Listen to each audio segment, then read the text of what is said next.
Halo semuanya, perkenalkan nama saya Gede Surya Buwana Cakra. Dan kali ini saya akan mereview buku yang berjudul HTML5 dan PHP. Sedikit review singkat tentang identitas buku ini. Buku ini diterbitkan oleh PT Alex Media Komputindo dan ditulis oleh Jubilee Enterprise. Saya membeli buku ini pada tahun 2018, sekitaran harga 40 sampai 50 ribuan pada tahun itu. Dan buku ini memiliki 132 halaman yang menjelaskan tentang HTML5 dan PHP. Menurut pandangan saya setelah membaca buku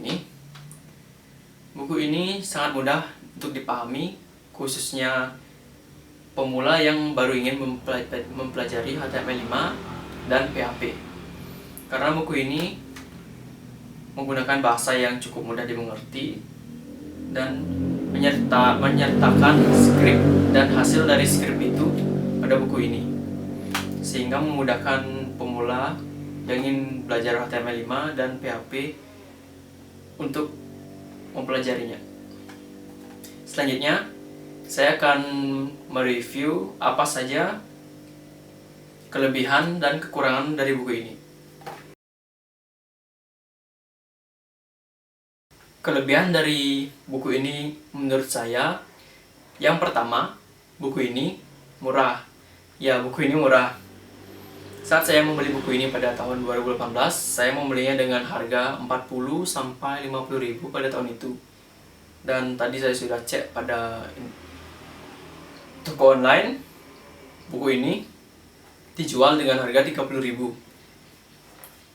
Ya, sangat murah bagi pemula yang memiliki budget yang terbatas. Saya sangat merekomendasikan buku ini. Yang kedua, penjelasan pada buku ini, terutama pada penjelasan HTML5-nya, sangat jelas dan sangat lengkap, mengingat harganya yang cuman 30 ribuan sekarang. Buku ini menjelaskan pengenalan HTML5, struktur HTML5, list HTML5, teks dan hyperlink, form dalam HTML5, grafik dalam HTML5, dan banyak lagi. Menurut saya itu sangat lengkap, mengingat harganya yang cukup murah juga. Dan yang ketiga, penjelasan PHP pada buku ini sangat mudah untuk dimengerti dan sudah menjelaskan fungsi PHP untuk CRUD, yaitu create, read, update, dan delete, yang saya kira sangat berguna dan sering digunakan untuk membuat program-program dalam bahasa PHP. Selanjutnya saya akan memaparkan apa saja kekurangan dari buku-buku ini menurut pendapat saya.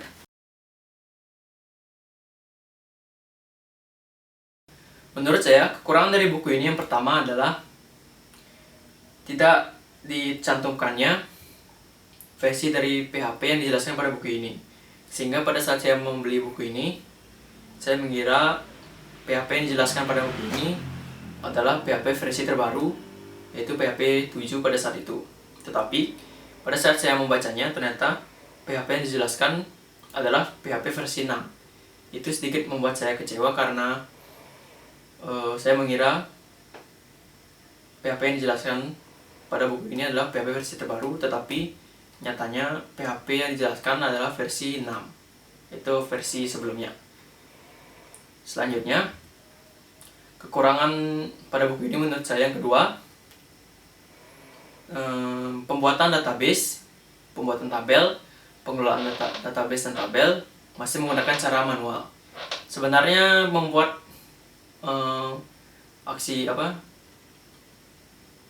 boleh-boleh saja membuat database, pembuatan tabel, pengelolaan database dan tabel secara manual, tetapi alangkah lebih baiknya kalau membuat database itu, membuat tabel dan pengelolaan database tabel itu menggunakan PHP Madmin, dimana dengan PHP Madmin pembuatan database, pembuatan tabel, pengelolaan database dan pengelolaan tabel menjadi lebih mudah, cepat dan efisien.